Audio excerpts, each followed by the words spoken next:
Where'd they go? I think we have a little surprise coming. Now, all you out there, I'm gonna need your help on this one, and that includes you, okay? First of all, you gotta cheer the hero. In this case, it's Moses. So whenever I say Moses, you go, what? Now let's hear it for Moses. Oh, and when I talk about that mean old Pharaoh, you can go, right.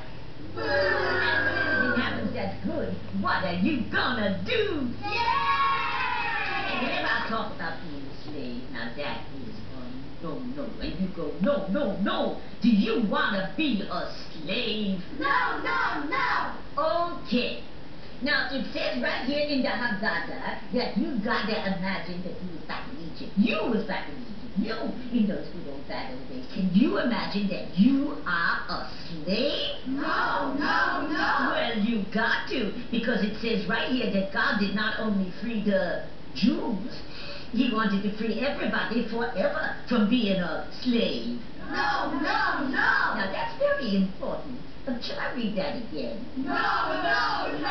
Oh, it'd be good you got it. Okay. Now, our story picks up after the 10 plagues when our hero, Moses, said to the mean old Pharaoh, "You're supposed to be a pharaoh, not an un-pharaoh. You forced us Jews to build your city and your pyramids, but God wants my people to be free," said Moses. "Are you going to let us go?" And the king said, "Absolutely not." That's what he said. And our hero said, "Okay, but you don't free us. There's going to be more pesky plagues." And when he heard that, the Pharaoh, you know what he said? He said, "Get out of here."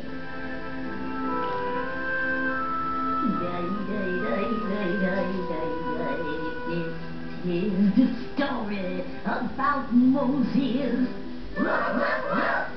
Leading his people cross the sand. He was smarter than anyone, said Moses. Nice rhyme, Hush. Thank you. So how about we give this guy a hand? He knew that wicked, mean old Pharaoh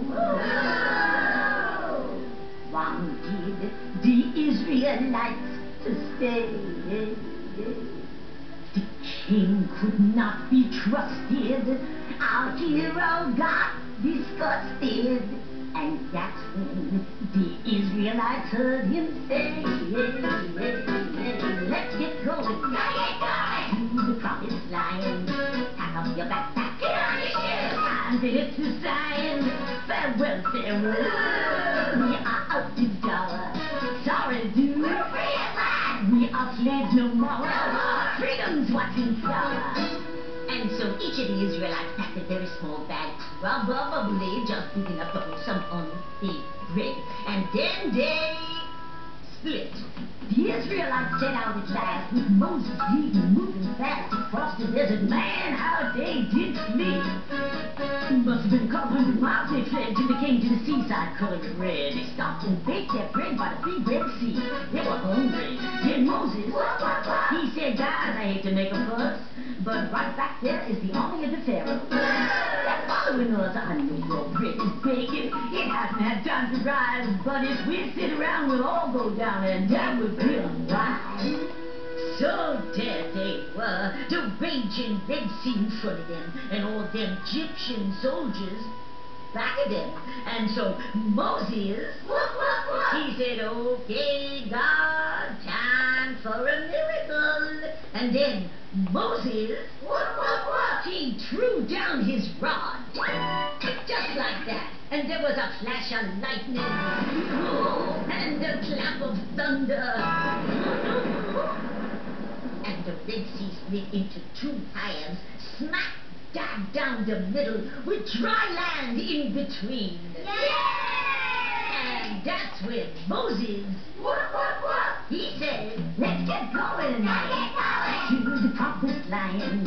Pack up your matches. Time to hit the sign. Well, Egypt, Go on, dude. they're crossing the big Red Sea. They're going to a land of milk and honey, honey will be free. Hey, Pharaoh, don't you follow me? So the Israelites took that dry path through the sea, and they ran as fast as they could to the other side.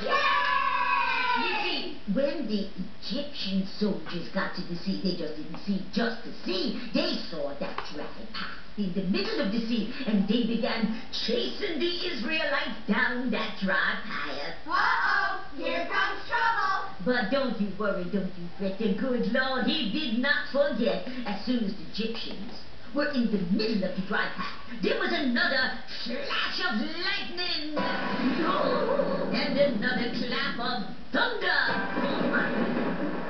Lo and behold, the raging Red Sea was raging again, and it raged all over the Egyptian army, and the Egyptians that didn't drown, they turned back and they ran home to their mummies. And then Moses, who was always in a hurry, he said, let's get going to the promised land. Load up your camel, and it's the Zion. Farewell, Pharaoh. Take to eat and run. See you later at the Seder, and before we're done, let you see Jesus live.